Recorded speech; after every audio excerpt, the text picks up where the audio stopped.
Hello everyone, welcome back to my YouTube channel. तो आज की इस वीडियो में हम करने वाले हैं प्रिंसिपल ऑफ मैनेजमेंट इंजीनियरिंग का unit 2 in complete one shot. ठीक है, यूनिट 1 का वन शॉट अपलोड हो गया है। अगर नहीं देखा तो मैं डिस्क्रिप्शन में लिंक दे दूंगी, तो तुम जाके वहां से देख सकते हो। वहां पर मैंने कंप्लीट जितना भी टॉपिक्स सिलेबस में है उनकी पीडीएफ तुम्हें प्रोवाइड पीडीएफ से एक्सप्लेन करके पूरी एक्सप्लेनेशन दे दी है, सो दैट तुम कुछ कुछ बनाकर आ जाओ एग्जाम में। एंड बाकी अभी इस वीडियो के बाद मैं थोड़ा आकाश का कंप्लीट सॉल्यूशंस डालूंगी। हम आकाश से करेंगे, कॉज ये थ्योरी सब्जेक्ट है, तो देर आर चांसेस कि कुछ पर्टिकुलर क्वेश्चंस रिपीट आए और तुम्हें आइडिया लग जाएगा कि किस तरह के क्वेश्चंस आते हैं। So without wasting time let's get start. Okay, तो सबसे पहले हमने यूनिट 1 में पढ़ा था मैनेजमेंट के लिए किन चीज़ों की ज़रूरत होती है। सबसे पहले प्लानिंग करते हैं। अगर मेरे को एक सॉफ्टवेयर बनाना है तो मुझे अपने दिमाग में प्लान करना पड़ेगा कि मुझे क्या-क्या टेक्नोलॉजीज़ चाहिए। अगर तुम भी कुछ प्रोजेक्ट्स वगैरह बना रहे हो तो सबसे पहले तुम्हारे दिमाग में एक आइडिया है कि हम ये चीज़ें कर सकते हैं। फिर प्लान करोगे ना, ये स्टेप्स होंगे, ये स्किल्स के सीखने होंगे, तब जाकर वहाँ तक पहुँचोगे। तो ये सारा होता है प्लानिंग एंड डायरेक्टिंग। अब प्लानिंग का नेचर एंड पर्पस क्या है? सबसे पहले देखो, planning is a systematic process of deciding in advance what to do, how to do it, when to do it and who should do it. It involves setting objectives and developing an appropriate course of action to achieve these objectives. एकदम simple सी चीज है। क्या बोला कि planning होता क्या है? एक सिस्टमेटिक प्रोसेस है जहां पर हम सोचेंगे कि हमें क्या करना है, कैसे करना है, कब करना है, कौन कौन करेगा इस चीज को। एंड ये सारी चीजें सोचने के बाद हम अपने गोल्स को अचीव करेंगे। ठीक है, ये होता है प्लानिंग। अब पर्पस क्या होता है? पर्पस मतलब द मेन, मतलब पर्पस क्या है, क्यों हम प्लानिंग कर रहे हैं? हम प्लानिंग इसलिए करते हैं ताकि हमें ये पता चले कि जो भी हम काम कर रहे हैं और जो हमारा गोल है, हम अपने काम को कर करके अपने गोल को अचीव करें, एक राइट डायरेक्शन में हो, सही पाथ में हो। ठीक है, स्टेप बाय स्टेप खुद की प्रोग्रेस को फॉलो कर सके, देख सके। तो वो सारा पर्पस होता है प्लानिंग का। ठीक है, to provide direction, reduce uncertainty, इधर उधर हम ना हो जाए। जैसे अगर मैं सोच रही हूँ कि मेरे को रोज एक एक क्वेश्चन करना है डीएसए का, उसके बाद फिर मैं आज सी प्लस प्लस में कर रही हूँ, एक हफ्ते तक सी प्लस प्लस में कर रही हूँ, फिर मुझे किसी ने बोला मैं जावा में करने लग गई, तो मैं डाइवर्ट हो जाऊंगी। बट अगर मैंने इसे प्रॉपर प्लान करा हो, आज ये टॉपिक करना है, ये करना है, ये करना है, तो देर आर चांसेस कि मैं सही डायरेक्शन में चलूं। And this is the main purpose of planning, कि हम डाइवर्ट ना हो। कुछ कर रहे हैं, फिर भटक गए कि नहीं यार अभी तो बहुत सारा काम बचा है, फिर डाइवर्ट हो गई, ऐसा ना हो। ठीक है, एफिशिएंसी इंप्रूव हो और हमें खुद पर कंट्रोल रहे। ठीक है, इतना सा है purpose and purpose of planning, purpose and nature of planning. जब हम प्लानिंग करते हैं तो कौन कौन से स्टेप्स हैं जो आते हैं? ठीक है, हमने अभी मैनेजमेंट के स्टेप्स देखे थे, पहले ये करना है, फिर वो करना है, फिर वो करना है, राइट? हमने देखा था प्लानिंग होती है, ऑर्गेनाइजेशन होता है, ऑर्गेनाइजिंग होता है, ये सारी चीज होती है। अब हम आ रहे हैं प्लानिंग के स्टेप्स में। तो देखो, प्लानिंग के स्टेप्स क्या है, सबसे पहले इसको रीड करते हैं। Setting objective, developing premises, identifying alternatives, evaluating alternatives, selecting a course of action, and implementing the plan, monitoring and controlling. ये सारे क्या है? Steps of planning. अगर क्वेश्चन में आते हैं define the steps of planning, तो ये लिखोगे। व्हाट इज प्लानिंग, ये आ गया। और 5 नंबर का आ गया सपोज, तो प्लानिंग क्या है ये बताओगे, एंड देन स्टेप्स लिखोगे। ठीक है, अब प्लानिंग का सबसे पहला काम क्या है? डिफाइन करना अपना गोल, तभी तो प्लान कर पाओगे। मुझे पता ही नहीं है मैं अचीव क्या करना चाहती हूँ और मैं बस कुछ कुछ कर रही हूँ। ठीक है, तो इसीलिए पहला होता है सेटिंग ऑब्जेक्टिव, ऑब्जेक्टिव सेट करना है, तभी तो जाके अपने गोल की तरफ जा पाएंगे। फिर होता है डेवलपिंग प्रीमिसेस। डेवलपिंग प्रीमिसेस का क्या मतलब होता है कि हम अभी देखें कि अभी जैसे हमने क्या क्या पढ़ लिया है, क्या क्या कर लिया है ना। हम अभी जैसे मेरा कुछ और गोल है और यहाँ पर मैंने स्टार्ट करा था, और अगर मैं इंटरमीडिएट पोजीशन पे हूँ अभी, तो मुझे क्या क्या करना है अपने गोल को अचीव करने के लिए, और मेरी फ्यूचर में क्या-क्या मैं अचीव कर चुकी होंगी। ठीक है? अगर मैं इसी पाथ पर चलूँगी तो इसी से प्लान करूँगी।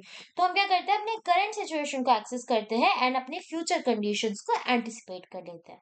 ठीक है? उसके बाद होता है अपने अल्टरनेटिव्स को आइडेंटिफाई करना। ठीक है? अलग-अलग तरीके से ट्राई करना, मतलब अगर तुम प्लानिंग कर रहे हो तो तुम हर अप्रोच लेके चलो। अगर मैं ये वाला काम, मेरे को एक सॉफ्टवेयर बनाना है, अगर मैं इस वाले उस पर जाकर बना दूँगी, तो मुझे कितना टाइम लगेगा? अगर इस वाले प्लेटफ़ॉर्म से जाकर बनाऊँगी, मुझे कितना टाइम लगेगा? या फिर एक बहुत सिंपल सा एग्ज़ाम्पल लो, हम पीपीटीज़ वगैरह बनवाते हैं, हम एआई से बनवाते हैं। मेरा कुछ एम है कि कल ना मेरे को पीपीटी प्रेज़ेंट करनी है। अगर मैं ऑफ़िस में भी हूँ, तो मुझे वहाँ पर एक पीपीटी प्रेज़ेंट करनी है।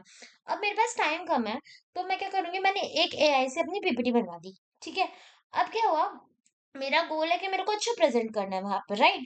बट एआई ने क्या करा, सिर्फ़ 3 स्लाइड्स दी एंड उसने कुछ करा जो इन्फॉर्मेशन थी वो कंप्लीट भी नहीं थी और अच्छी भी नहीं थी। तो मैंने उसको देखा एंड मुझे लगा कि नहीं, ये मुझे मेरे गोल तक नहीं पहुँच पाएगा क्योंकि उसका तो कंटेंट ही कम है। मैं अल्टरनेटिव पे गई। मैंने कहीं और से जाके वो चीज़ जनरेट करवाई और फिर अगर मुझे सैटिस्फैक्शन मिला तो मैं वो बोलूँगी। प्लानिंग में हम एक ही जगह पर नहीं स्टिक होते, हमें बाकी अल्टरनेटिव्स को भी देखना पड़ता है, ठीक है? उसके बाद उन अल्टरनेटिव्स को इवैल्यूएट करते हैं कि ये जो अल्टरनेटिव हम यूज़ कर रहे हैं, इसमें से कौन-सा प्रोस दे रहा है, कौन-सा कॉन्स दे रहा है, ये सारी चीज़ें। जैसे मार्केट में बहुत सारे एआई अब आ गए हैं, ठीक है? चैट जीपीटी हो गया और जेमिनी हो गया या फिर अभी एक न्यू आया डीपसीक, वो सारे एआईज़ हो गए, ठीक है? अब तुम्हें अपना काम निकलवाना है, तुम देख रहे हो कि कौन-सा है जो प्रीमियम फीचर्स तुम्हें ज़्यादा, जो फीचर्स प्रीमियम में होते हैं, किसी और एआई में वो तुम्हें यहाँ पर फ्री में मिल रहे हैं। तो अगर ऐसा है तो तुम्हारा तो प्रॉफिट है ना। तो ऐसे ही जब अल्टरनेटिव्स देखते हैं अपने पाथ तक जाने के लिए, तो जिसमें हमारा प्रॉफिट है वो देखना है। साथ में कितना क्या लॉस हो पाएगा तुम्हारा अगर तुम इस वाले अल्टरनेटिव पे जा रहे हो। जैसे सपोज मुझे पूरी डीएसए करनी है। अब दो दो अल्टरनेटिव्स हो गए मेरे पास, या तो मैं सारे टॉपिक्स कवर करूँ, लेकिन इसमें प्रॉस तो ये है कि मैं सारे टॉपिक्स कवर करूँगी and there are high chances कि वो उसी में से पूछेंगे। लेकिन कॉन्स क्या है कि टाइम बहुत ज़्यादा लगेगा। अगर मेरे पे टाइम नहीं है तो मैं दूसरा वाला अल्टरनेटिव करूँगी। अगर मेरा 1 महीने बाद इंटरव्यू है तो मैं दूसरा अल्टरनेटिव करूँगी कि सबसे पहले जो मोस्ट आस्क्ड क्वेश्चन्स होते हैं या फिर मोस्ट आस्क्ड टॉपिक्स होते हैं मैं वो करूँगी। टाइम कम लगेगा, पर फिर फिर लॉस क्या होगा मेरा कि सारे टॉपिक्स नहीं कवर हो पा रहे। तो ये तो मेरे पे डिपेंड करता है ना। तो इस वजह से जब हम प्लान करते हैं हमें देखना पड़ता है कि अगर मैं इस पाथ से चलूंगी तो इसके प्रॉफिट क्या पड़ेंगे मुझे और लॉस क्या होगा। इस तरीके से हम इवेल्युएट करते चलते हैं, ओके। उसके बाद जब हम सारे अल्टरनेटिव्स को देख लेते हैं कि मेरा गोल तक पहुंचने के लिए मेरा ये अल्टरनेटिव ए है, ये अल्टरनेटिव बी है, सबके प्रॉन्स लिख लिए, ठीक है, सबके कॉन्स लिख लिए, उसके बाद मैं डिसाइड करूंगी कि मेरे लिए मोस्ट अप्रोप्रिएट प्लान क्या है। देन उसको एग्जीक्यूट करूंगी एंड देन अपनी प्रोग्रेस को ट्रैक करूंगी और नेसेसरी एडजस्टमेंट्स करूंगी। तो ये सारे क्या है प्लानिंग के स्टेप्स। कौन कौन से स्टेप्स होते हैं चलो रिपीट करो। पहला है ऑब्जेक्टिव सेट करना, दूसरा है प्रीमिसेस डेवलप करना। प्रीमिसेस डेवलप मतलब अपने करंट सिचुएशन को ट्रैक करते हुए फ्यूचर की कंडीशंस को एंटिसिपेट करना। Third one is identifying alternatives, और जो भी प्लान्स तुम्हारे दिमाग में है जो तुम्हें तुम्हारे गोल की तरफ पहुंचा रहे हैं वो सारे के सारे अप्रोच को सोचना कितने पॉसिबल केसेस होंगे, देन सबको इवेल्युएट करना, सबकी प्रॉस देखना, सबके कॉन्स देखना एंड उसके बाद एक particular course of action select कर लेना, उसको इम्प्लीमेंट करना और खुद की मॉनिटरिंग एंड कंट्रोलिंग करते रहना, खुद की प्रोग्रेस ट्रैक करते रहना। Okay, let's move to the next slide. Okay, तो नाउ हमारा यूनिट सॉरी पेज 2 है ऑब्जेक्टिव्स। ऑब्जेक्टिव्स का मतलब क्या होता है? Objectives refer to the specific result that an organisation aims to achieve within a set time frame using its available resources. कोई भी ऑर्गेनाइजेशन है, कोई भी कंपनी है, वो अपनी ग्रोथ देखेगी, वो बोलेगी कि मुझे ऐसे 2 साल बाद इतना इतना प्रॉफिट चाहिए, अभी जितना प्रॉफिट आ रहा है उससे 10% ज्यादा प्रॉफिट चाहिए। सपोज ऐसा कोई ऑर्गेनाइजेशन बोल रही है, तो ऑब्जेक्टिव का मतलब यही होता है कि जब भी कोई ऑर्गेनाइजेशन अपने गोल्स के बारे में बात करती है, अपने रिजल्ट के बारे में बात करती है कि उसको ये रिजल्ट चाहिए इन अ स्पेसिफिक टाइम, ठीक है, और जो भी रिसोर्सेज उनके पास है उससे उसी से चाहिए रिजल्ट, तो इसी को हम बोलते हैं ऑब्जेक्टिव। ऑब्जेक्टिव मतलब एम क्या है, ठीक है। उसके बाद आता है कैरेक्टरिस्टिक्स। अब ऑब्जेक्टिव्स तो कुछ भी सेट कर सकती है कंपनी, बोले मेरे को 1500 करोड़ का प्रॉफिट चाहिए, ऐसा थोड़ी होता है। ऑब्जेक्टिव एक वैलिड भी तो होना चाहिए, इतना होना चाहिए ना जो अचीवेबल हो, ठीक है। तो ऑब्जेक्टिव्स के कैरेक्टरिस्टिक्स क्या होता है? सबसे पहले जो ऑब्जेक्टिव है वो स्पेसिफिक होना चाहिए, ठीक है, क्लियरली पता होना चाहिए, क्लियरली डिफाइंड होना चाहिए, मेजरेबल होना चाहिए, मेजर कर सके उसको क्वांटिफाइबली या फिर असेसेबल, और अचीवेबल हो, रियलिस्टिक हो, रिलेवेंट हो, ठीक है, मतलब align with broader goals and purposes, थोड़ा रिलेवेंट हो, जैसे अपने प्रॉफिट से रिलेवेंट हो ना, ऐसा नहीं है कि कुछ और ही गोल चल रहा है, ठीक है। उसके बाद है टाइम बाउंड, और एक डिफाइंड टाइम के अंदर हो। अब मैं अगर बोल रहा हूँ मेरे को 15% का प्रॉफिट चाहिए, ये मेरा गोल है, पर मैंने टाइम ही नहीं बताया, 2 साल में चाहिए, 2 महीने में चाहिए, 3 साल में चाहिए, तो ये सब ना हो। ऑब्जेक्टिव हमेशा स्पेसिफिक होना चाहिए। ऐसा नहीं है आज कुछ बोल रहे हो कल कुछ और बोलने लगे। मेजरेबल हो, जिसको मेजर कर सके कि अच्छा अभी 5% का प्रॉफिट हुआ 3 महीने में, तो देयर आर चांसेस कि नेक्स्ट 3 महीने में और 5% का हो। ऐसे मेजरेबल हो, अचीवेबल हो, रिलेवेंट हो और टाइम बाउंड हो, एक पर्टिकुलर टाइम के अंदर हो। ठीक है। अब ऑब्जेक्टिव्स को सेट कैसे करते हैं? सबसे पहले प्रोसेस क्या होता है ऑब्जेक्टिव को सेट करने का? गोल पता होना चाहिए ना। गोल पता होना चाहिए कि क्या फाइनल गोल क्या है। ठीक है। ऐसे फाइनल गोल क्या है? फाइनल गोल मेरा क्या है, उसके अकॉर्डिंग मैं छोटे छोटे ऑब्जेक्टिव्स बनाती हूँ।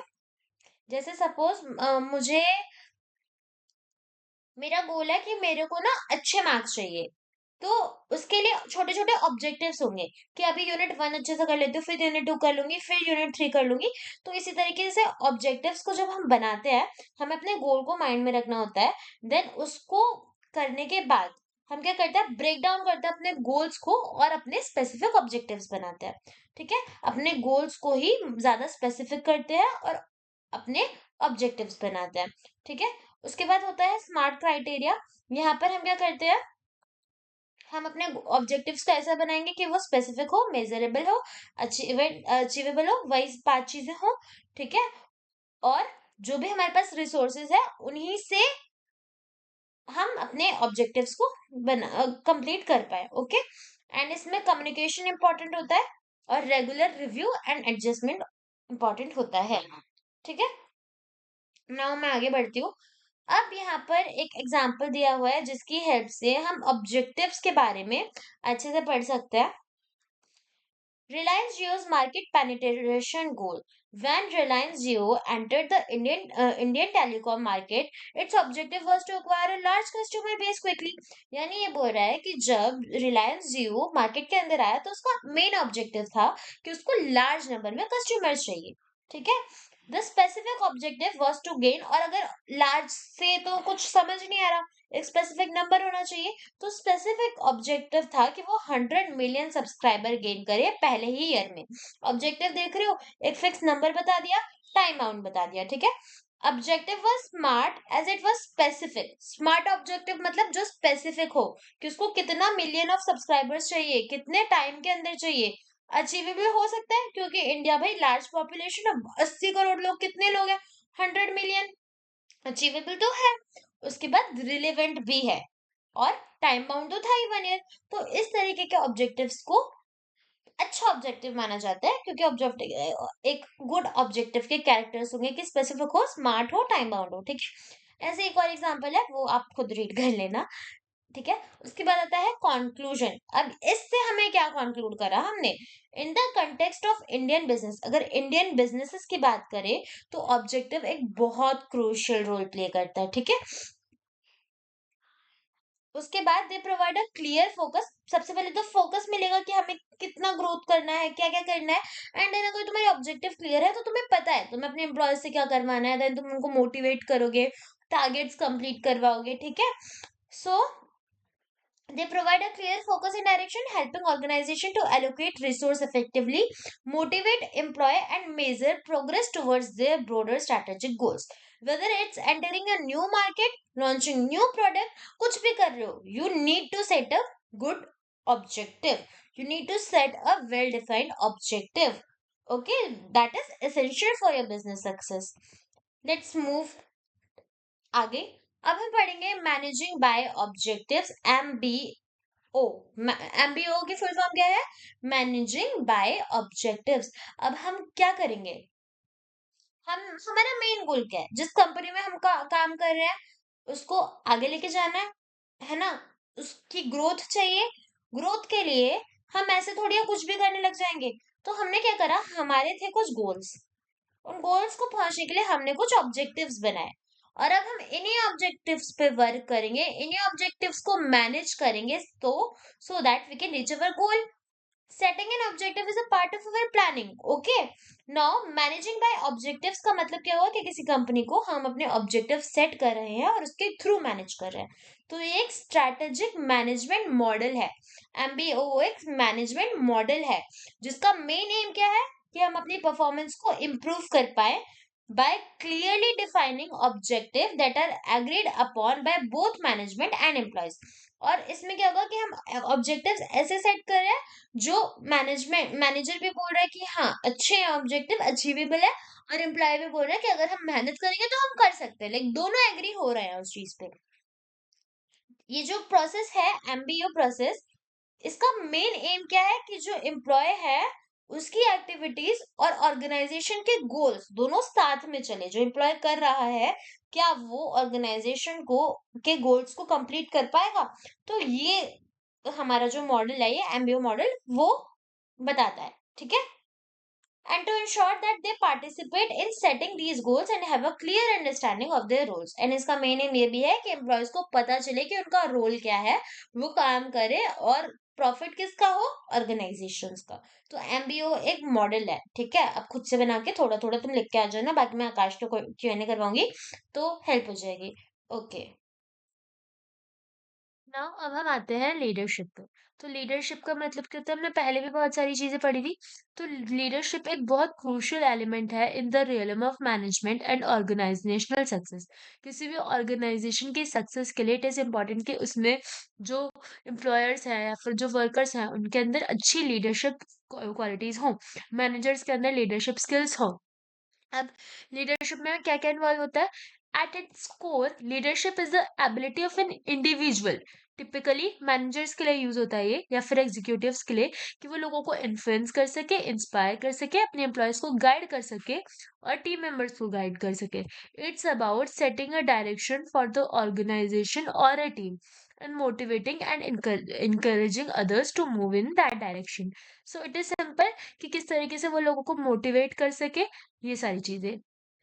अब आते हैं की एलिमेंट्स ऑफ लीडरशिप।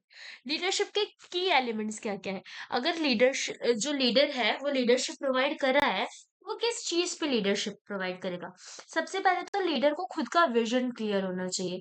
विजन मतलब उसको क्या क्या फ्यूचर में चाहिए, ठीक है, वो उसको क्लियर होना चाहिए। सो इफेक्टिव लीडर्स वो होते हैं जिनका विजन क्लियर होता है फ्यूचर के लिए, जिनकी हेल्प से वो लोगों से बात करेंगे, अपने फॉलोअर्स से, कि उनको लाइक लीडर को एक्चुअल में क्या चाहिए, लोग कितना अपने लीडर से इन्फ्लुएंस हो पा रहे हैं। तो जो लीडर्स होते हैं ना, उनकी उनके पास पावर होनी चाहिए दूसरों को इन्फ्लुएंस करने की, not just through their authority but also through their integrity and emotional intelligence. मतलब कि ऐसा नहीं है कि बस क्योंकि उनका लीडर पावर में है लोग उनसे इन्फ्लुएंस हो रहे हैं, नहीं। लीडर के पास एक्चुअली वो कैपेसिटी होनी चाहिए कि लोग उनसे कनेक्टेड फील करें कि ये कितना इंटेलिजेंट है या ये कितना इमोशनली अवेलेबल है लीडर। तो वो सारी चीजें, वो उसको लोगों को मोटिवेट करना आना चाहिए, गाइडेंस आनी चाहिए, मतलब गाइड करना आना चाहिए अपने एम्प्लॉयज को, साथ में उसके पास एक अच्छी डिसीजन मेकिंग पावर होनी चाहिए। So this is are the key elements of leadership, ठीक है। उसके बाद role of leadership in management, ठीक है। लीडर लीडर का या फिर लीडरशिप का क्या रोल है मैनेजमेंट के अंदर, ठीक है। तो देखो, जो ऑर्गेनाइजेशन है वो सिर्फ एक इंसान से नहीं चलती, वो चलती है लीडर से और एम्प्लॉयर से और उनके कनेक्शन से। तो अगर एक अच्छा लीडर है जो इमोशनली अवेलेबल है ना, काफी सारी चीजें लोगों को मोटिवेट भी कर पा रहा है, इंस्पायर भी कर पा रहा है, तो कहीं ना कहीं इससे कंपनी को बेनिफिट्स होंगे। सो ये सारी चीजें मैं आगे बढ़ाती हूँ।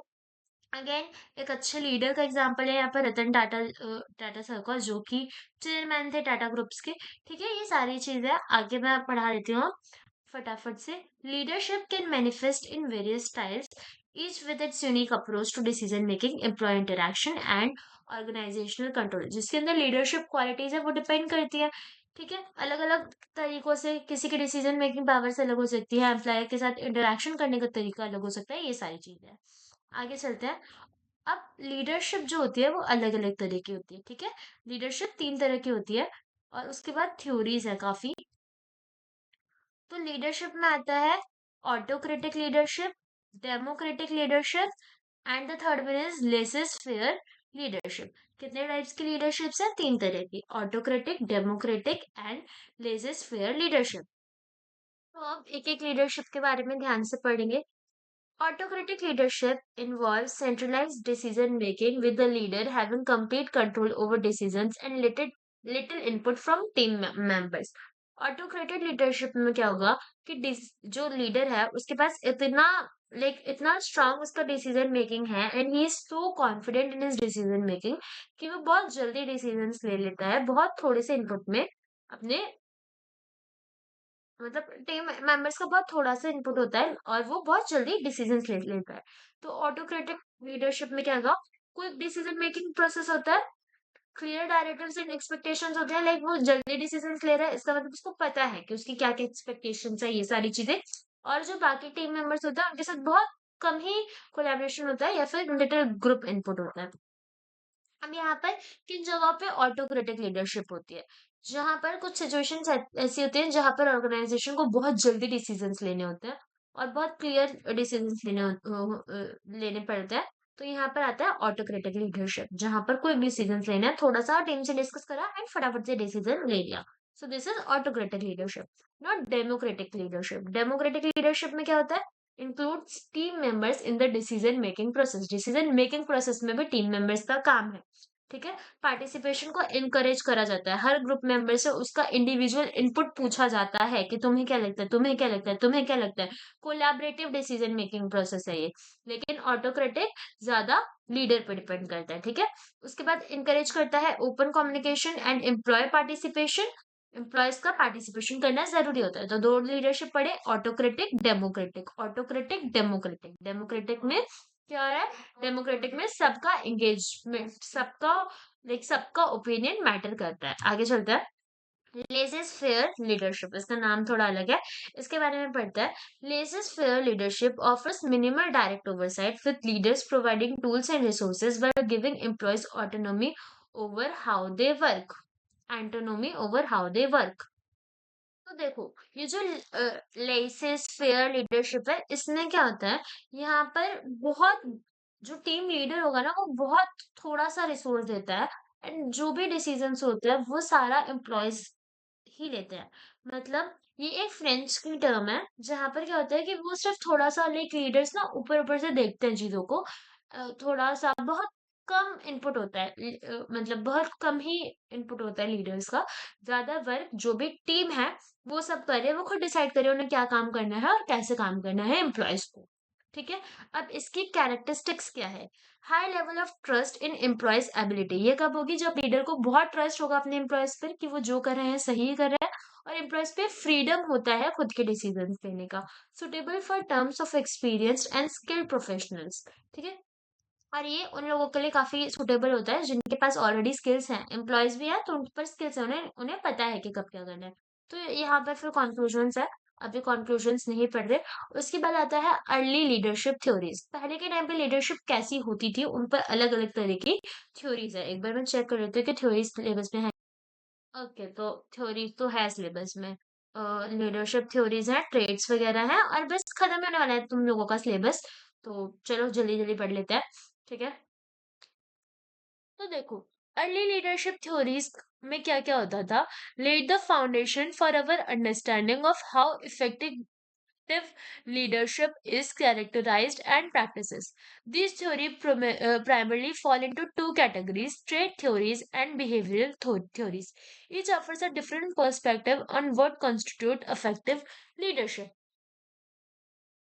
तो देखो, जो पहले की लीडरशिप थ्योरीज होती थी ना, उनसे हमें ये आइडिया मिला कि एक्चुअल में जिन कंपनीज में लीडरशिप अच्छी होती है, जिन ऑर्गेनाइजेशंस में लीडरशिप अच्छी होती है, वो किस तरीके से इफेक्टिव होते हैं, है ना। इन थ्योरीज से हमें ये पता चला कि लीडरशिप कितनी इंपॉर्टेंट है। अब जो थ्योरीज होती है वो दो है, एक है ट्रेड थ्योरी और दूसरी कौन सी है, बिहेवियरल थ्योरी। लीडरशिप के अंदर दो थ्योरीज है, trade theory and behavioural theory. तो ट्रेड थ्योरी मतलब क्या हो गया, डेफिनेशन देखते हैं। Trade theory पोजिट that certain inherent personality traits and characteristics make a person a good leader. Trade theory में ये पता चलता है कि जिस पर्सन में इस तरीके के कैरेक्टरिस्टिक्स होते हैं वो ज्यादा अच्छा लीडर बन सकता है। ये थ्योरी क्या बोलती है कि leaders are born not made. Remember that point. Trait theory बोलते हैं कि जो लीडर्स होते हैं ना वो बचपन से बन के आते हैं, तुम उनको कुछ ऐसा नहीं सिखा दोगे कि वो बाद में लीडर बन जाए। कौन सी थ्योरी क्लेम कर रही है? Trait theory. ये कह रही है कि जो पर्सन है उसके अंदर कुछ इनहेरेंट पर्सनालिटी ट्रेट्स होते हैं और कैरेक्टरिस्टिक्स होते हैं जिनसे वो फ्यूचर में पक्का है कि ये तो बंदा अच्छा लीडर बन के रहेगा। ठीक है। ये बोल रहा है कि लीडर जो होते हैं ना वो बचपन से बन के आते हैं, बड़े नहीं होते। सॉरी, सॉरी, हाँ, बचपन से बनकर आते हैं, अचानक से नहीं बन जाते। तो की ट्रेट में किस तरीके के कैरेक्टरिस्टिक्स पे बात की जाती है, तुम भी ऐसे देख लो कि क्या तुम्हारे अंदर ये कैरेक्टरिस्टिक्स है कि नहीं बचपन से। So traits commonly associated with effective leadership include, मतलब इन ट्रेड्स के अकॉर्डिंग इफेक्टिव लीडरशिप के अंदर क्या क्या आता है? इंटीग्रिटी, कॉन्फिडेंस हो, इंटेलिजेंस हो एंड वो सोशियबिलिटी हो। सो यही थोड़े बहुत ट्रेड्स है। Integrity, confidence, intelligence, sociability. Like common sense है ना, होता है थोड़ा सा कि जो लोग थोड़े कॉन्फिडेंट होते हैं, थोड़े एक्सट्रोवर्ट होते हैं, वो अपनी बात इजीली कम्युनिकेट कर लेते हैं। ठीक है। उसके बाद while trade theory help in identifying potential leaders, they often overlook situational factors and the ability of individual to develop leadership skills over time. इसमें क्या बोला कि जो ट्रेड थ्योरी होती है वो ज्यादा फोकस किस पे करती है कि जो लीडर्स होंगे वो बचपन से बॉर्न हो रहा है। ठीक है। अब हम आगे बढ़ते हैं, लीडरशिप थ्योरीज वगैरह के बारे में देख लिया, अब हम आगे बढ़ते हैं बिहेवियरल थ्योरीज। तो लीडरशिप थ्योरी के अंदर कौन सी थ्योरी थी? ट्रेड थ्योरी थी।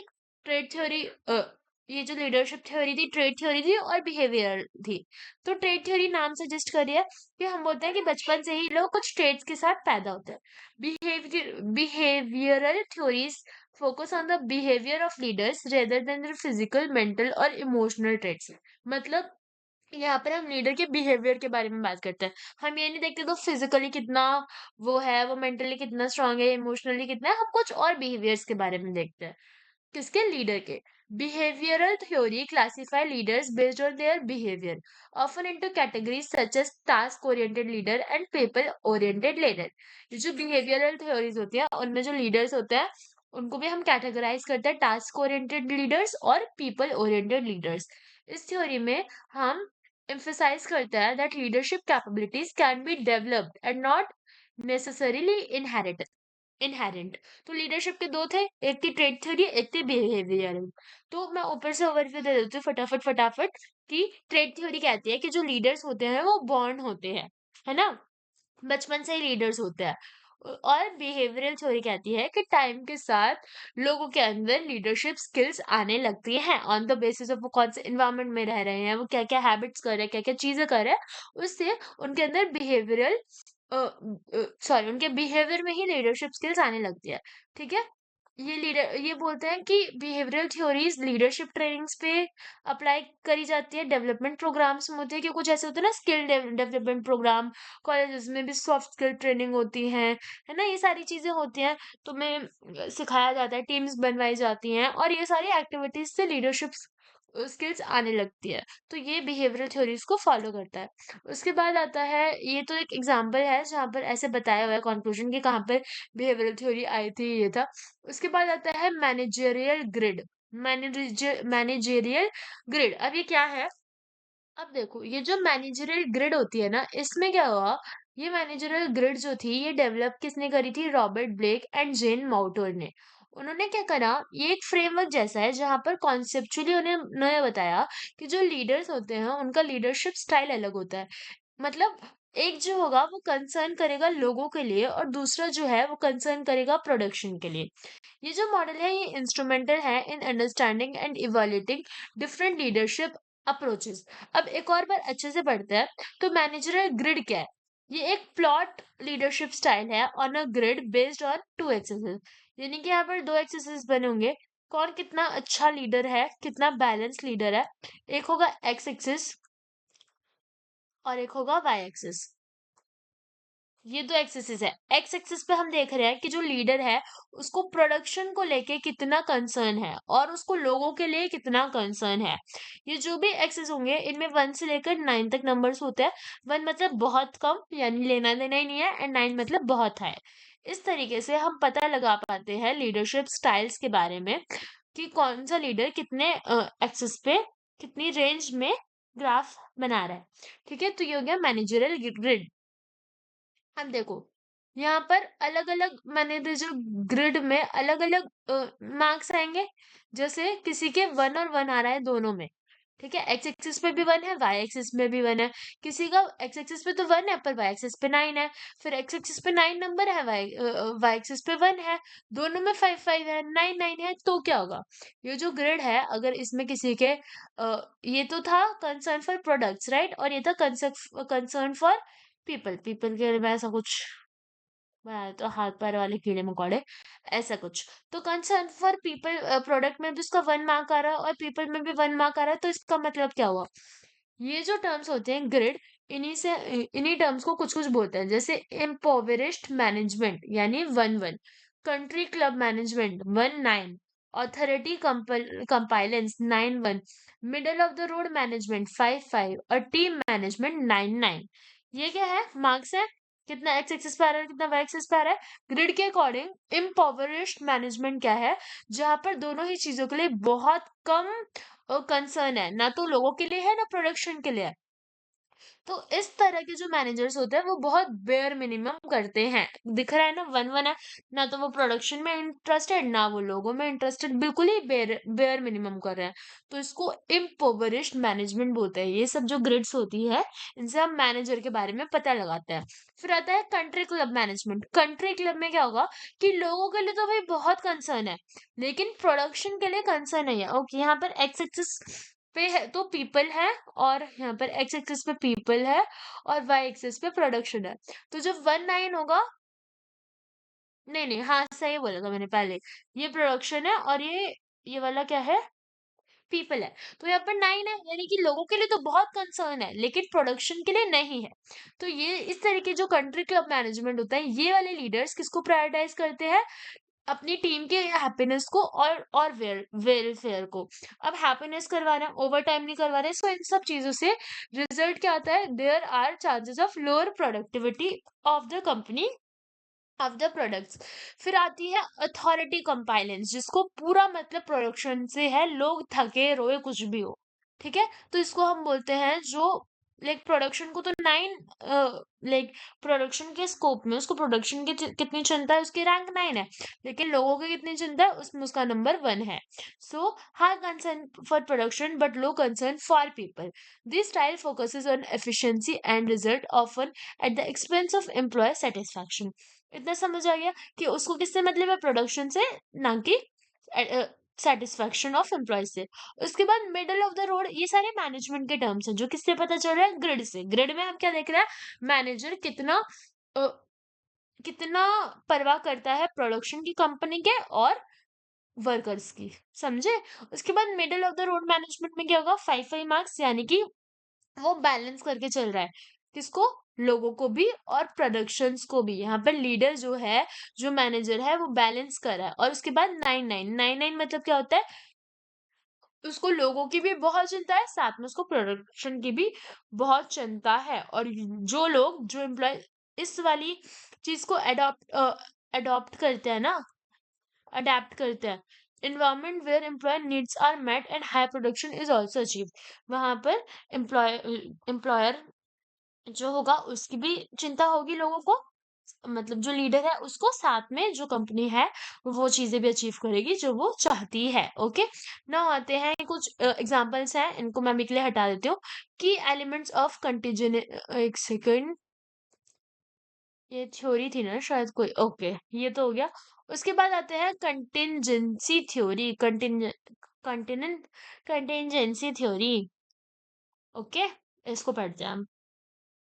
नाउ अब हम कंटिजेंसी थ्योरीज ऑफ लीडरशिप क्या है, ठीक है। So contingency theories of leadership offer a nuanced understanding of leadership, suggesting that the effectiveness of a leadership style depends on the context or the situation at the hand। तो ये जो contingency theory होती है ना leadership की, theories अलग अलग थी, हमने देखी कि एक थी मैं ये बिहेवियरल थ्योरी थी, ट्रेड थ्योरी थी। ऐसे ही एक और थ्योरी है जिसका नाम है कंटिजेंसी थ्योरी। ये थ्योरी क्या कहती है कि जो लीडर है ना, वो कब कैसे बिहेव करेगा, उसकी लीडरशिप स्टाइल क्या रहेगी, वो बहुत सारी चीजों पे डिपेंड करता है। जैसे सिचुएशंस पे, उस वक्त क्या सिचुएशन है, उस पर भी डिपेंड करता है। ठीक है। तो कंटिजेंसी थ्योरी क्या बोलती है कि this theory propose that there is no universally effective leadership style. कोई ऐसा इफेक्टिव लीडरशिप स्टाइल नहीं है। इंस्टेड कोई लीडरशिप स्टाइल कितना इफेक्टिव है वो डिपेंड करेगा ऑन वेरियस सिचुएशनल फैक्टर्स, अलग अलग सिचुएशनल फैक्टर्स पे। The concept underscores the importance of leaders being adapted and flexible. तो इसमें मेन जो वो चीज है वो ये बोल रहा है कि जो लीडर्स होंगे वो थोड़े अडेप्टेबल एंड फ्लेक्सिबल होने चाहिए। वो अपने अप्रोचेस को चेंज करते रहे। जैसे मानो कि एक टाइम है, मतलब मेरे पास टाइम नहीं है, तो मैं बहुत फटाफट डिसीजन ले रही हूँ, ठीक है। लेकिन अगर मेरे पास बहुत टाइम है और मैं सबसे पूछ के डिसीजंस ले रही हूँ, तो मेरे डिसीजंस को हैंडल करने के तरीके में डिफरेंस है, right. And this is known as कि मैं टाइम को लेकर देख रही हूँ कि मुझे किस तरीके से डिसीजन लेना पड़ेगा एंड मैं कितनी फ्लेक्सिबल हूँ। तो कंटिजेंसी थ्योरी यही कहती है कि लीडरशिप के पास कोई ऐसा बिहेवियर नहीं होता, फिक्स बिहेवियर जो उसको बता पाए कि हाँ हाँ ये कर लो and you will be a great leader. या फिर कोई ऐसा ये भी नहीं होता कि कोई लीडर है बचपन से ही पैदा होके आया एंड बाद में उसमें ये स्किल्स नहीं आ सकती। जो लीडर्स होते हैं उनको अपनी द वे ऑफ थिंकिंग या way of taking the decisions वो चेंज करते रहना चाहिए ऑन द बेसिस ऑफ क्या उस वक्त की कंडीशंस है, क्या उस वक्त सर्कमस्टांसेस है, ठीक है। आगे आते हैं, यहाँ पर की एलिमेंट्स हैं। सिचुएशन बहुत लाइक क्रूशियल रोल प्ले करती है कि उनको कौन से एनवायरनमेंट में डिसीजंस लेने हैं, ठीक है, ये सारी चीजें। उसके बाद अडेप्टेबल होना चाहिए लीडर, ठीक है, जो भी उसका स्टाइल है उसके अकॉर्डिंग वो डिसीजंस ले। लीडर और मेंबर के साथ अच्छे रिलेशंस हो, ये सारी चीजें हैं। आगे मैं बढ़ती हूँ। एक और थ्योरी थ्योरी है अंडर द कंटिजेंसी अम्ब्रेला, ठीक है। मतलब जो हमने कंटिजेंसी थ्योरी पढ़ी उसके अंदर अलग अलग कुछ थ्योरीज है जो कि है फेडलर्स कंटिजेंसी थ्योरी, ठीक है, Hershey Blanchard situational leadership theory, path गोल थ्योरी। अब इन थ्योरीज का तो मैं तुम्हें यही सजेस्ट करूंगी कि तुम ऊपर ऊपर से बस देख लो क्योंकि याद तो तुम्हें होंगी नहीं। अगर बस ऐसा आ जाता है डिफाइन कंटिजेंसी थ्योरी तो ऐसे थोड़े बहुत वर्ड्स लिख लेना जो जो दिमाग में आ रहे हैं तुम्हारे। थ्योरी समझ आ गया। कंटीजेंसी थ्योरी बस ये कहती है कि कोई ऐसा फिक्स बिहेवियर नहीं होता, है ना। जो लीडर होता है उसको बिहेवियर्स को अडाप्ट करना पड़ता है ऑन द बेसिस ऑफ जो भी उस वक्त चीजें हैं, ठीक है। अब कंटीजेंसी थ्योरी के अंदर अलग अलग आती है फिडलर्स कंटीजेंसी थ्योरी। ये क्या कहती है कि जो लीडरशिप है ना उसकी इफेक्टिवनेस डिपेंड करती है लीडर के स्टाइल पे, किस तरीके से वो इंटरैक्ट कर रहा है subordinates and the degree to which the situation gives control to the leader, और वो कितना सिचुएशंस को कंट्रोल कर पा रहा है। उसके बाद हर्से ब्लैंचेट बोलता है कि जो सक्सेसफुल लीडर है वो अपने स्टाइल को एडजस्ट करेगा based on maturity of their followers. उनके फॉलोअर्स कितने मैच्योर है, कितना टास्क परफॉर्म कर पा रहे हैं, उन सब के बेसिस पे अगर वो अपने स्टाइल को एडजस्ट कर पा रहा है तो। और पाथ गोल थ्योरी बोलती है that leader can adjust their behaviours to motivate their subordinates depending on the nature of the subordinates and the work they do. Simply देखो कंटिजेंसी थ्योरी का मतलब क्या है कि जो लीडर होगा उसकी एक फिक्स स्टाइल नहीं होगी, उसकी स्टाइल फ्लेक्सिबल होगी। उस पर अलग अलग लोगों ने थ्योरी दी। जैसे फेडलर ने थ्योरी दे दी कि जो स्टाइल है लीडर का वो चेंज होगा ऑन द बेसिस ऑफ वो किस तरीके से इंटरैक्ट कर रहा है। हर्षी ब्लैंचर्ड ने बोल दी कि जो सक्सेसफुल लीडर है वो अपनी अ, अ, अपने स्टाइल्स को चेंज करता है ऑन द बेसिस ऑफ कि उसके फॉलोअर्स कितने मेच्योर हैं। और पाथगोल थ्योरी क्या बोल रही है कि अपने नेचर को देख के, अपने वर्क के एनवायरनमेंट को देख के वो अपनी स्टाइल्स को चेंज करेगा। तो ये सब कुछ थ्योरीज है। फिर यहाँ पर वही इन्फोसिस, विप्रो, आईटी सेक्टर, इन सब का एग्जांपल है एंड देन कंक्लूजन है। मैं आगे पढ़ाती हूँ। अब देखो पाथ गोल थ्योरी में हमने क्या पढ़ा था उसको दोबारा देखते हैं। पाथ गोल थ्योरी एक लीडरशिप कंसेप्ट है जिसमें मेन फोकस होता है कि किस तरीके से लीडर मोटिवेट करेगा अपने सब ऑर्डिनेट्स को उनके गोल्स अचीव करने के लिए। एंड पाथ गोल थ्योरी में लीडर्स अपनी स्टाइल को चेंज कर सकता है लोगों को मोटिवेट करने के लिए। तो पाथ गोल थ्योरी किसने बनाई थी? रॉबर्ट हाउस ने। किसने बनाई थी? रॉबर्ट हाउस ने। This theory posits that a leader's behavior is effective when employees see it as a source of satisfaction or as paying the way to future satisfaction. In other words, leaders facilitate the path for their subordinates to achieve both personal and professional goals। मतलब यही वाली चीज है कि जो leader है वो अपने स्टाइल को इस तरीके से चेंज करे कि वो सबको मोटिवेट कर पाए, एंड जो बाकी लोग हैं, एम्प्लॉयज हैं, वो भी देखें कि हाँ, जो भी वो जॉब कर रहे हैं उनमें उनको सेटिस्फेक्शन मिल रहा है, या फिर दूसरे वर्ड्स में बोले तो पर्सनल एंड प्रोफेशनल ग्रोथ हो कंपनी की, लीडर्स की, एम्प्लॉयर्स की। ठीक है, ये सारी चीजें। अब पाथ गोल थ्योरी के अंदर की एलिमेंट्स आते हैं। पाथ गोल थ्योरी किसके अंदर आई थी, ये देखो, कंफ्यूज नहीं होना। जो कंटिजेंसी थ्योरी है उसके अंदर अलग अलग थ्योरी थी, उसके अंदर एक थ्योरी थी पाथ गोल थ्योरी। पाथ गोल थ्योरी के कुछ की एलिमेंट्स हैं, जैसे लीडर बिहेवियर क्या करेगा, डायरेक्टिव लीडरशिप क्या होती है, एम्प्लॉय कैरेक्टरिस्टिक्स क्या होता है, और इन्वायरमेंटल फैक्टर्स होता है। मेन क्या था, स्टाइल की बात थी। तो लीडर का बिहेवियर कैसा होना चाहिए कि वो कोई भी स्टाइल को अडेप्ट कर ले। ठीक है, किसी भी सिचुएशन में अपने एम्प्लॉयज के को देखे एंड कोई भी स्टाइल अडेप्ट कर ले। अब इस थ्योरी में 4 टाइप के लीडर बिहेवियर्स की बात की गई है, ठीक है? उसके बाद आता है डायरेक्टिव लीडरशिप। डायरेक्टिव लीडरशिप का मतलब हो गया कि इसमें ऑफरिंग्स डायरेक्टिव लीडरशिप में क्या होता है, offering specific guidance and setting clear standards of performance. Supportive, यहाँ पर देखो, जो लीडर्स होते हैं उनका अलग अलग बिहेवियर होता है। ठीक है, सबसे पहले होता है डायरेक्टिव लीडरशिप। डायरेक्टिव हमने पहले भी पढ़ा था कि क्या होता है, जैसे डायरेक्टिंग वाली चीज थी। डायरेक्टिव लीडरशिप में क्या होता है कि मैं स्पेसिफिक गाइडेंस दे दूं और क्लियर कर दूं स्टैंडर्ड्स को और परफॉर्मेंस को। सपोर्टिव लीडरशिप में जो लीडर होगा उसको अप्रोचेबल एंड फ्रेंडली होना पड़ता है और अपने एम्प्लॉयज के लिए कंसर्न दिखाना पड़ता है। पार्टिसिपेटिव लीडरशिप में हमें अपने एम्प्लॉयज को कंसल्ट करना पड़ता है एंड उनके ओपिनियंस को लेना पड़ता है डिसीजन मेकिंग में। एंड अचीवमेंट ओरिएंटेड लीडरशिप में हम चैलेंजिंग गोल्स बनाते हैं और इनकरेज करते हैं अपने वर्कर्स को कि वो हाई परफॉर्मेंस करे। तो पाथ गोल थ्योरी का मेन मोटिव क्या था कि जो लीडर्स हैं वो किस तरीके से अपने स्टाइल्स को चेंज करते हैं, यही था, है ना?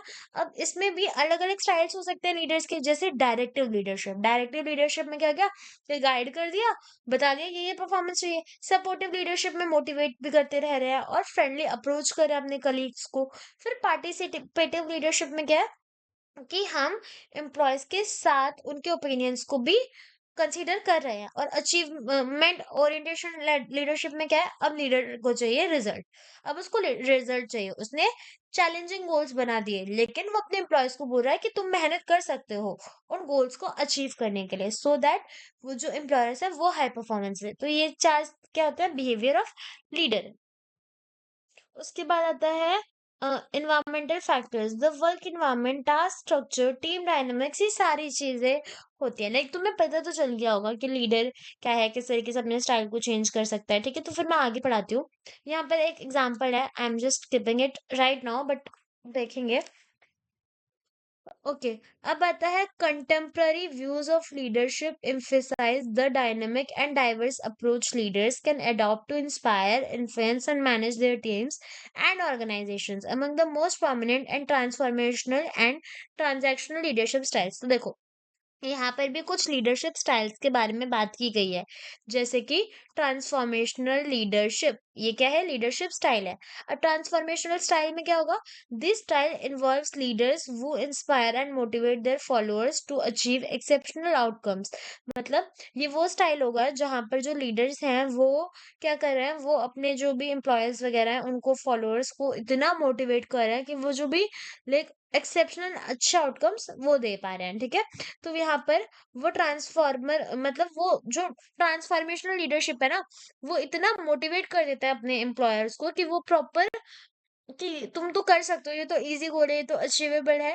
तो जो एम्प्लॉयर्स होते हैं, जो वर्कर्स होते हैं, वो भी ना बिलीव करने लगे उस चीज पर, फॉलोअर्स भी बिलीव करने लगे उस चीज पर, एंड देन जो ऑर्गेनाइजेशन है उसकी ओवरऑल परफॉर्मेंस अच्छी हो जाए। तो ये क्या हो गया, ट्रांसफॉर्मेशनल लीडरशिप। ये क्या है, लीडरशिप स्टाइल है। So the focus on transforming followers' belief, values, and capabilities, thereby impacting the organization's culture and performance. ठीक है, अब इसकी की कैरेक्टरिस्टिक्स क्या है कि ज्यादा मोटिवेशन मिल रहा है, ये सारी चीजें। ठीक है, फिर यहाँ पर भी कुछ एग्जांपल्स हैं। उसके बाद आता है ट्रांजैक्शनल लीडरशिप। ये भी क्या है, लीडरशिप स्टाइल है। एक है ट्रांसफॉर्मेशनल, ट्रांसफॉर्मेशनल में ट्रांसफॉर्म ही कर दिया। एक है ट्रांजैक्शनल लीडरशिप। ये स्टाइल किस पे बेस्ड है, on the concept of transactions. Transaction मतलब कुछ एक्सचेंज करना होता है, किसके बीच में एक्सचेंज हो रहा है, लीडर्स एंड फॉलोअर्स के बीच में क्या एक्सचेंज हो रहा है, म्यूचुअली बेनिफिशियल आउटकम्स, यानी कि जो ट्रांजैक्शनल लीडरशिप होगी इसमें लीडर क्या करेगा, उनको बताएगा कि तुम हमें ये बेनिफिट्स दो, हम तुम्हें ये बेनिफिट्स देंगे। तो चेंज मतलब दोनों का बेनिफिशियल आउटकम्स के बीच में आपस में एक ट्रांजैक्शन हो रहा है। यहाँ पर लीडर्स रिवॉर्ड्स देते हैं, ठीक है, रिवॉर्ड्स दे सकते हैं उनके परफॉर्मेंस के लिए उनको। और ये सारी चीजें होती हैं, ठीक है। उसके बाद एप्लीकेशन देख लेते हैं। ये जो ट्रांजैक्शनल लीडरशिप है ये बिजनेस में कैसा होता है। सो देखो, transactional leadership is often effective in structured environment where specific goals task and standards are clear. तो ये उन जगहों पर अच्छा होता है जहाँ पे स्पेसिफिक टास्क क्लियर होते हैं, तो वहां पर लोग मन लगाकर अपना काम कर सकते हैं, ठीक है। अब आगे जाते हैं। एग्जाम्पल फ्रॉम इंडिया, इसको अभी के लिए छोड़ देती हूँ मैं। यहाँ कंपैरिजंस भी है वैसे, ठीक है। ये कंक्लूजन है, इसको भी छोड़ते हैं। उसके बाद आता है क्रॉस कल्चरल लीडरशिप। हमने लीडरशिप पढ़ी, लीडरशिप की ट्रेड्स पढ़ी, लीडरशिप की थ्योरीज पढ़ी एंड अलग अलग तरीके की लीडरशिप्स देखी, जैसे ट्रांजैक्शनल लीडरशिप या फिर ट्रांसफॉर्मेशनल लीडरशिप। और अब हम पढ़ रहे हैं cross cultural leadership. Cross cultural में लग रहा है ना कि कुछ चीजों के बीच में आपस में इंटरैक्ट हो रहा होगा, है ना। क्रॉस कल्चरल लीडरशिप की देखो, मैं तुम्हें पहले डेफिनेशन बता देती हूँ, फिर ऊपर वाली चीज पढ़ूंगी। The concept refers to the ability to effectively lead people across different cultures. मतलब लीडर की वो एबिलिटी जहां पर वो डिफरेंट डिफरेंट कल्चर्स से आए हुए लोगों को भी अच्छे से लीड कर पा रहा है। It involves understanding and respecting cultural differences, adapting leadership style to suit diverse cultural contexts, and effectively communicate and interacting with people from various cultural backgrounds. मतलब क्रॉस कल्चरल लीडरशिप में क्या होती है, लीडरशिप का जो लीडर होता है उसका काम तो ये होता है ना कि सबको साथ लेके चलना, सबका अंडरस्टैंड करना। अब मानो कोई ऐसा है, जैसे सपोज कि कोई जो लीडर है ना वो दूसरी कंट्री का है। मैं बस अज्यूम कर लेती हूँ कि ओके, जस्ट ऐसे अज्यूम, नॉट दूसरी कंट्री, दूसरे स्टेट का है। तो लीडर है सपोज फ्रॉम कोलकाता, ठीक है, या फिर ऐसा कोई। एंड वहां पर, या फिर हाँ, हम अज्यूम कर लेते हैं कि लीडर कोलकाता का है और जो एम्प्लॉय है वो किसी दूसरी स्टेट का है, ठीक है। अब जो एम्प्लॉय है उसके यहाँ पर एक स्पेसिफिक फेस्टिवल बनता है जो कोलकाता में नहीं बनता, और लीडर को अब छुट्टी चाहिए, सॉरी, इसको एम्प्लॉयर को अब छुट्टी चाहिए। बट अगर लीडर मना कर दे कि हमारे यहाँ तो ये फेस्टिवल बनता ही नहीं है, तो ये तो गलत है, क्योंकि उनके यहाँ पर तो वो बहुत धूमधाम से मन रहे। तो the leader should be like understanding, ठीक है। उसको क्रॉस कल्चरल लीडरशिप करनी आनी चाहिए। This concept refers to the ability कि जो लीडर है उसके अंदर ये एबिलिटी होनी चाहिए कि वो दूसरे कल्चर के लोगों को भी लीड कर पा रहा है, उनके कल्चर्स को रिस्पेक्ट कर पा रहा है, समझ पा रहा है एंड अडेप्ट कर पा रहा है, ठीक है। ये समझ आ गया। आगे चलते हैं।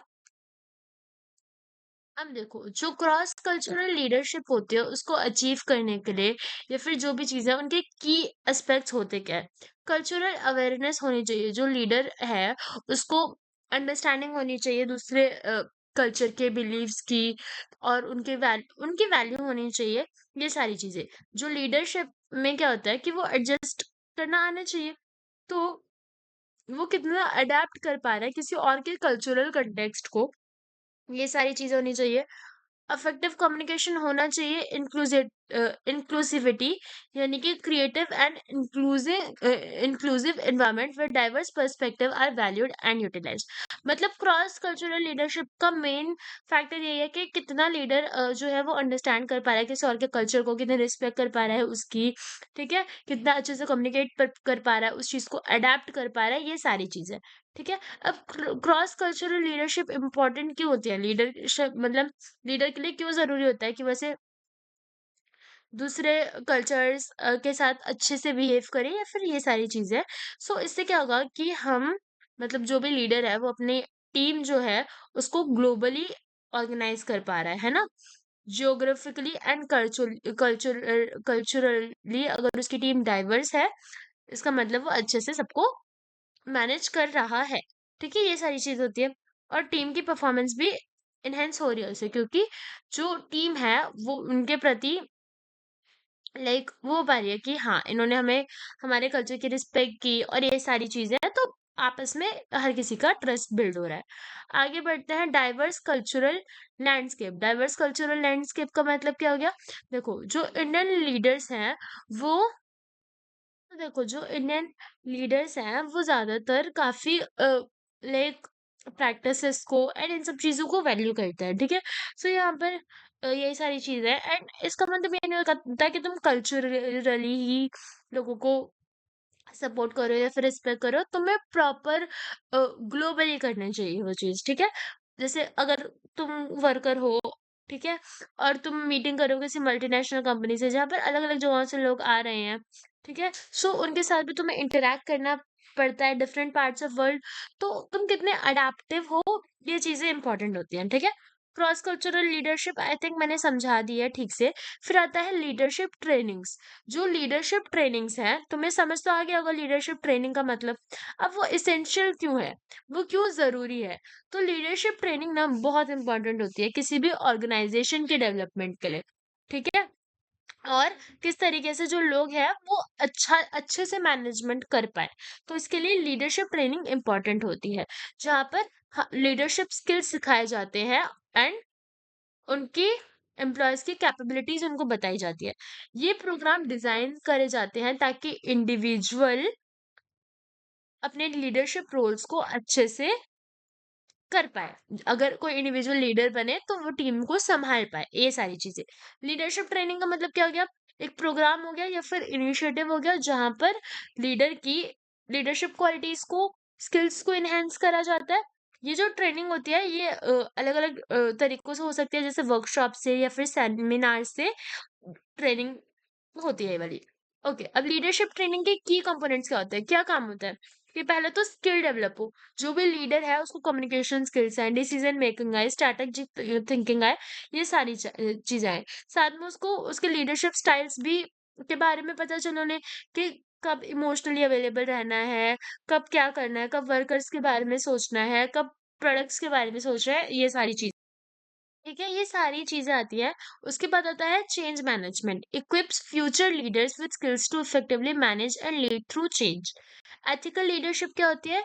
emphasizing is importance of integrity and ethical behaviour in leadership positions. तो क्या क्या चीजें सिखाई जाती हैं कि जो लीडर है वो अपनी पोजीशन की रिस्पेक्ट करे एंड एक एथिकल बिहेवियर शो करे, ये सारी चीजें होती है। उसके बाद आता है लीडरशिप ट्रेनिंग का मेन ऑब्जेक्टिव क्या है। ये तो हो गया कि ये चीजें सिखाई जा रही है, कंपोनेंट्स है। मेन ऑब्जेक्टिव क्या है लीडरशिप का? कि वो फ्यूचर लीडर्स को प्रिपेयर करेगा, ठीक है।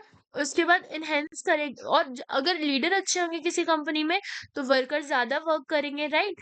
एम्प्लॉयर्स खुश रहेंगे और इस वजह से उनके ऑर्गेनाइजेशन परफॉर्मेंस भी अच्छी होगी। बिजनेस चेंजेस जो भी आ रहे हैं उस हिसाब से लीडर्स उसको अडाप्ट करेंगे, डिसीजन लेंगे, ठीक है। और अ, और देखो, क्या होगा कि अगर जैसे लीडरशिप ट्रेनिंग प्रोग्राम्स में से क्या होता है, जो वर्कर्स होते हैं ना उनको लीडरशिप के अलावा भी काफी चीजें सीखने को मिलती है। तो ये सारी चीजें होती है कि एम्प्लॉय भी खुश रहता है, उसको कैरियर डेवलपमेंट अपॉर्चुनिटीज मिलती है लीडरशिप ट्रेनिंग से, और अपने जॉब के साथ वो ज्यादा सेटिस्फाई हो सकता है। ये सारी चीजें होती हैं। अब यहाँ पर एक एग्जांपल है इंडिया में जैसे किस तरीके से होता है। उसके बाद आता है substitutes of leadership, refers to the substitutes of leadership, मतलब क्या होगा? लीडर्स के सब्स्टिट्यूट्स, देखते हैं क्या होता है। So substitute of leadership, these are aspects of the organizational structures, work environment, or employee characteristics that make the conventional role of a leader less crucial. They can fulfill or replace the functions usually performed by leaders.